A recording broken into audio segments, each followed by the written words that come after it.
अस्सलामु अलैकुम वरहमतुल्लाहि ताला वबरकातुहू। आपने जो थंबनेल देखा है बिल्कुल सही देखा है और सही वीडियो पर आप पहुंचे हैं। अब चलते हैं वीडियो की तरफ। गरीब नवाज के मजार में भी खुदाई करेगा। आ अभी तेरा टक्कर सही जगह से हुआ है।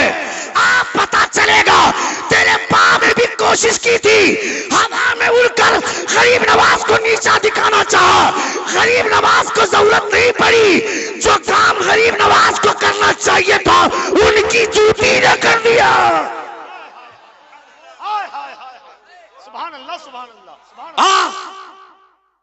हमें कमजोर समझता है मगर गरीब नवाज को कमजोर समझने की गलती मत करना। बहुत अच्छे, वाह वाह वाह वाह। हम अपने बाप के घर में पैदा हुए और हमने हिंदुस्तान में बाई बर्थ हिंदुस्तानी है। तुम बाई बर्थ और बाई चॉइस हम हिंदुस्तानी है। और तुम जिस कुर्सी पर बैठे हो 50 जगह भीख मांगने के बाद वो कुर्सी मिली है। मगर गरीब नवाज जो हिंदुस्तान के सुल्तान बने हैं लोगों की वजह से नहीं, मुस्तफा ने बना कर भेजा है। वाह वाह वाह वाह वाह वाह वाह वाह वाह वाह वाह वाह वाह। सुन रहे हैं आप? सुन रहे हैं? कितने लोग सुन रहे? हाथ उठाकर कहें या रसूल अल्लाह। और एक बार कहें या हबीब अल्लाह। गरीब नवाज, इसलिए मैं कहना चाहता हूं अपने बच्चों को दीन सिखाओ, अपने बच्चों को मुस्तफा की शरीयत सिखाओ। अपने बच्चों को बताओ कि जब तक खुदा की मर्जी नहीं होती है मौत नहीं आती है। अगर मेरी मौत उसी हादसे में लिखी हुई है तो डरना मत, ये खुदा की मर्जी है। दो चीजें हमेशा ध्यान में रखना, एक है एक्सपेक्टेशन और एक है एक्सेप्टेशन। ये दो चीजें हमेशा ध्यान में रखना। क्या है? पहली चीज एक्सपेक्टेशन, ख्वाहिश, जुस्तजू, उम्मीद, तवक्को, आरज़ू, उसी को एक्सपेक्टेशन बोलते हैं। एक्सेप्टेशन कहते हैं तस्लीम करने को, कबूल करने को। मेरी बीवी के पेट में बच्चा है, मैं ये सोच कर बैठा हूं, मेरी ख्वाहिश है, मेरी आरज़ू है कि मुझे बेटा हो। मेरी बीवी जब डिलीवरी होगी तो बेटा होगा, ये मैं भी सोच रहा हूं, मेरी बीवी भी सोच रही है। ये दोनों की ख्वाहिश है, इसे एक्सपेक्टेशन बोलते हैं। यानी दोनों ये सोच कर बैठे कि बेटा होगा, मगर जब डिलीवरी हुई तो बेटा नहीं बेटी हुई। उस वक्त एक्सपेक्ट छोड़ो, एक्सेप्ट करो। ये सोचो कि मेरे सोचने से क्या होगा। बेटा हमने सोचा था, मगर अगर बेटी हुई है तो ये मेरे रब का फैसला है। इसे एक्सेप्टेशन बोलते हैं। मैं ये सोचा था कि मेरी मौत बिस्तर पे होगी, इसे हम अपनी सोच बोलेंगे, इसे उम्मीद बोलेंगे, इसे हम ख्वाहिश बोलेंगे, तवक्को बोलेंगे। मगर मेरी मौत बिस्तर पे नहीं हुई, कभी मस्जिद बचाने के चक्कर में या किसी मजार के बचाने में मेरी मौत हुई, हम शहीद हुए, इसे खुदा की मर्जी। जोर से बोले, जोर से बोले। इसे खुदा की मर्जी बोलते हैं। 100 से ज्यादा जंगें लड़ी हजरत खालिद बिन वलीद ने, मगर उनको मौत बिस्तर पे आती है।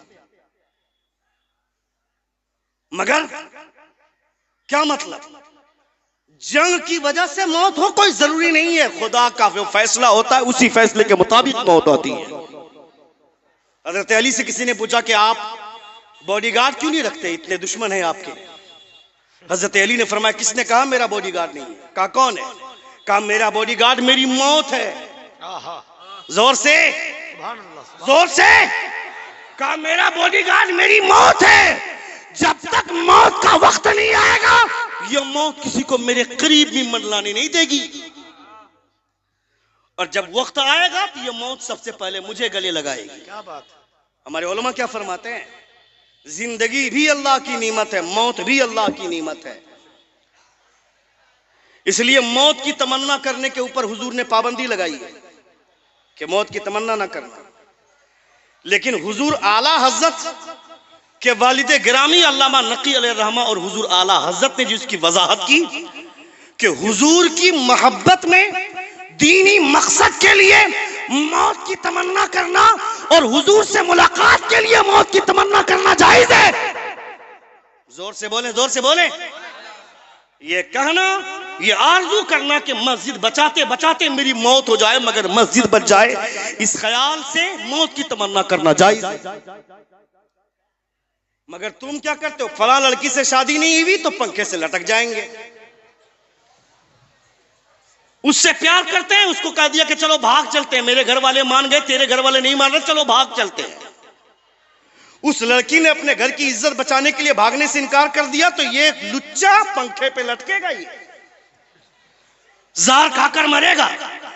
इसीलिए खुदा ने जान दी थी क्या कि एक लड़की के चक्कर में अपनी जिंदगी कुर्बान करो।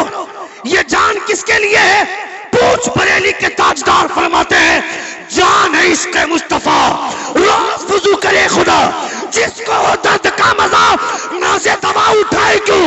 मरना है तो किसी लड़की के लिए नहीं, मुस्तफा के लिए।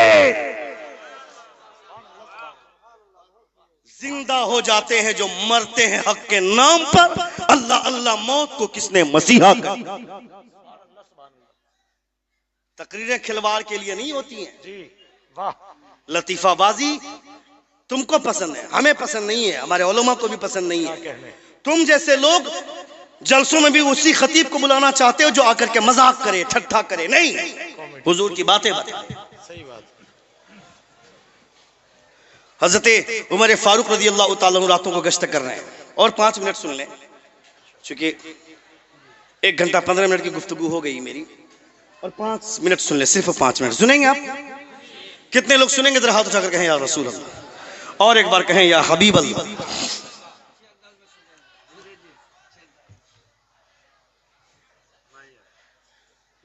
अगर वो वाकई सुभान अल्लाह मेरी बात सुनने के बाद, तो दैट आई शुड एक्सेप्ट। लेकिन अगर वो मजाक उड़ाने के लिए, तो ये निहायत ही बड़ी बदतमीजी है।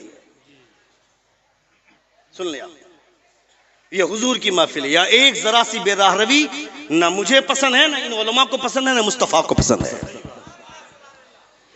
या अदब के साथ बैठे हैं, हुजूर की बातें सुने, हुजूर के गुलामों की बातें सुने, तब आपको अच्छा लगेगा। हजरत उमर रातों को गश्त कर रहे हैं, सुनिएगा। गश्त करने के दौरान एक आवाज सुनी आपने। आवाज का सुनते कि खातून बोलती है कि बच्चे अगर रो रहे हैं तो दूध में पानी मिलाकर बच्चों को पिला दो, बच्चे सो जाएंगे। दूसरी खातून बोलती है, नहीं, दूध में पानी मिलाने से हजरत उमर ने मना फरमाया है, दूध में पानी नहीं मिला सकती। दूसरी खातून बोलती है, यहां कौन उमर आ रहा, यहां उमर देखने थोड़े आ रहा। वह खातून बोलती है, उमर नहीं आ रहा है तो क्या हुआ, उमर नहीं देख रहा तो क्या हुआ, उमर को पैदा करने वाला खुदा देख रहा है। जोर से बोलना था। उमर नहीं देख रहा तो क्या हुआ, उमर को पैदा करने वाला खुदा देख रहा है। ये पूरी गुफ्तगू हजरत उमर सुने। अल्लाह अल्लाह। सुनने के बाद रात को चले आए, सुबह अपने वजीर को भेजा और कहा, जाओ पता करो कि वो खातून कौन थी जो दूध में पानी मिलाने की बात कर रही थी, और वो खातून कौन थी जो ये बोल रही थी कि उमर नहीं देख रहा तो क्या हुआ, उमर को पैदा करने वाला खुदा देख रहा है। वो वजीर गए, पता लगा कर पता चला कि वो एक बूढ़ी औरत है उस घर में जो ये बोल रही थी कि बच्चों को दूध में बच्चों पानी मिलाकर बच्चों को पिला दो, यहां उमर देखने नहीं आ रहा। उसी की एक जवान बेटी है जो अभी तक कंवारी है, वो ये बोल रही थी कि उमर नहीं देख रहा था, क्या हुआ, उमर का खुदा देख रहा है। हजरत उमर ने अपना तमाम बेटों को बुलाया, लाइन में खड़ा कर दिया और कहा, तुम में से कौन उस लड़की से शादी करना चाहता है? जोर से बोले। तुमको गोरी चमड़ी चाहिए, क्या करेगा, उसका गाल धोकर पिएगा ना क्या? हंसो मत जी। तुमको गोरी चमड़ी चाहिए, चाहे उस लड़की का कैरेक्टर कितना ही बदकारी की तरफ माइल हो, नहीं, इसकी परवाह मत करना। ये सोचना लड़की खूबसूरत हो या ना हो, मगर हुजूर की सुन्नतों की पाबंद हो।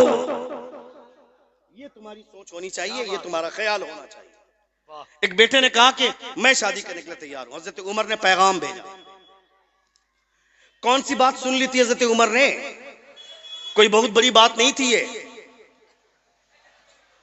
मगर जब बुजुर्गों की नजर किसी एक बात पर पड़ती है तो वो एक बात कहां से कहां तक पहुंचा देती है, आपको अंदाजा नहीं है।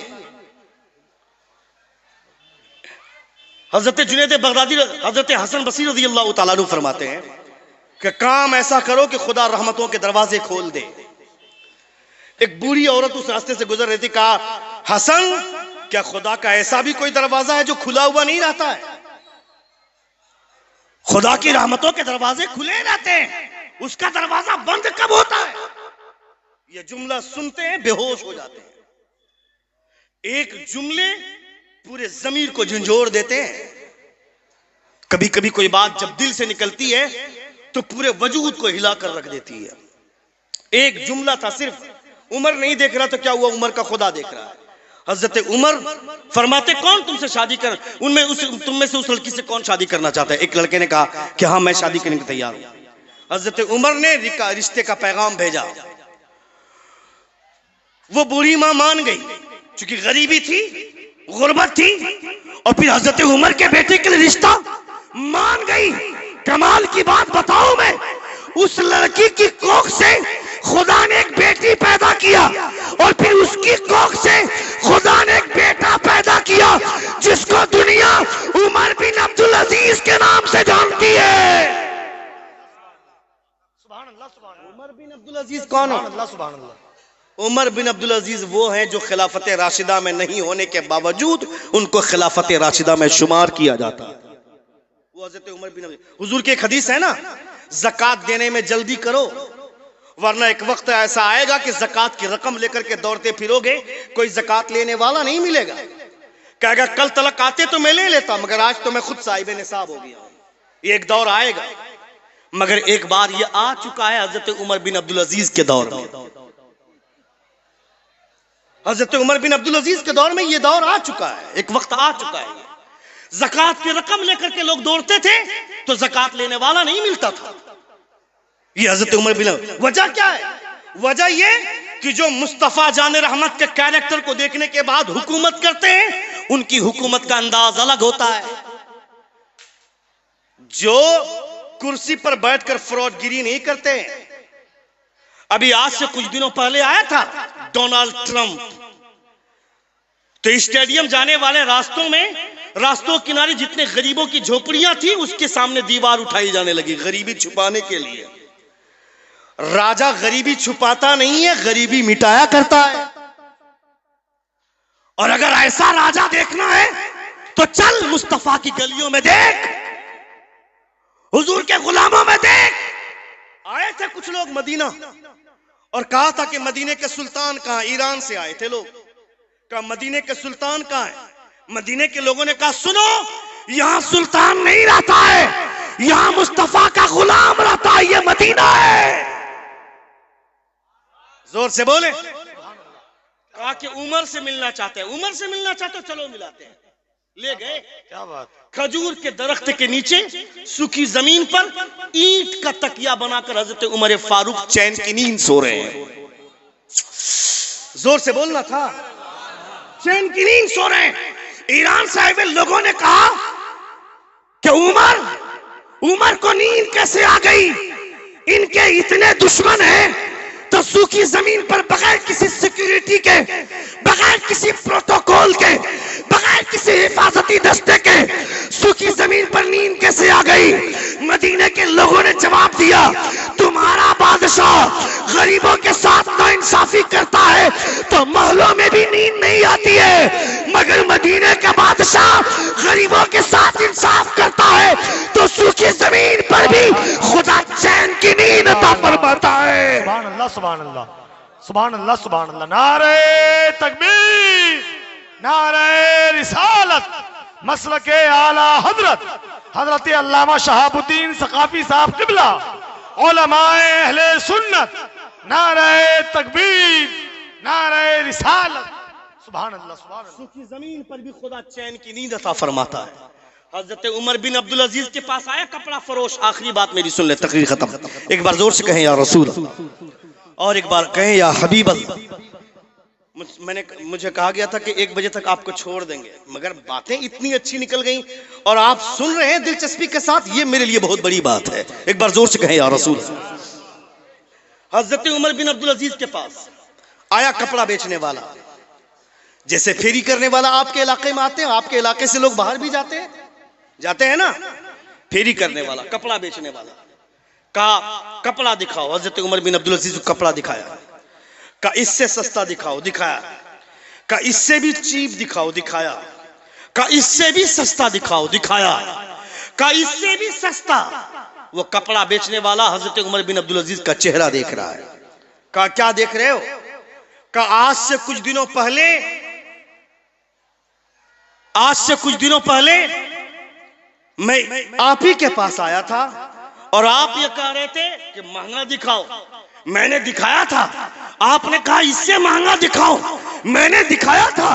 आपने कहा था उससे भी महंगा दिखाओ, मैंने दिखाया था। मगर आज सिस्टम उल्टा है। कल आप महंगा कपड़ा मांग रहे थे और मेरे पास जो सबसे महंगा कपड़ा था, कीमती था, मैंने वो दिया था, आपने लिया। और आज सबसे सस्ता मतलब क्या है? जोर से बोले। हजरत उमर का जवाब सुने। हजरत उमर फरमाते हैं उस वक्त मैं बादशाह नहीं था, अपनी मर्जी के मुताबिक महंगा कपड़ा पहनता था। मगर आज मैं बादशाह हूं, इसलिए सस्ता कपड़ा पहनूंगा, इसलिए कि ताकि मेरी रियाया सस्ता कपड़ा पहने तो उसे शर्म महसूस न हो। ये सोचे कि मेरा बादशाह सस्ता कपड़ा पहनता है तो मुझे पहनने में क्या हर्ज है। ये है मदीने वाले सुल्तान के कैरेक्टर को अपनाने वालों का तरीका। मालिके कौनैन है, गोपास कुछ रखते नहीं, दो जहां की नेमतें हैं उनके खाली हाथ में। हुजूर का हाथ खाली है, मगर जब मुस्तफा नवाजना चाहे तो कायनात का खजाना हुजूर नवाज दे। वो मेरे मुस्तफा है। जिंदगी ने फिर कभी वफा की तो इंशाअल्लाह ताला गुफ्तगू होगी। हमारे बोलने में या आपके सुनने में कोई गलती हुई हो, सभी हजरात हमारे साथ मिलकर बावाज़े बुलंद तौबा इस्तग़फ़ार पढ़ें। अस्तग़फ़िरुल्लाह रब्बी मिन कुल्लि ज़ंबिन व अतूबु इलैह। जोर से कलमे शहादत पढ़िए। अशहदु अल्ला इलाहा इल्लल्लाह व अशहदु अन्ना मुहम्मदन अब्दुहु व रसूलुहु। अस्सलामु अलैकुम व रहमतुल्लाहि व बरकातुहू।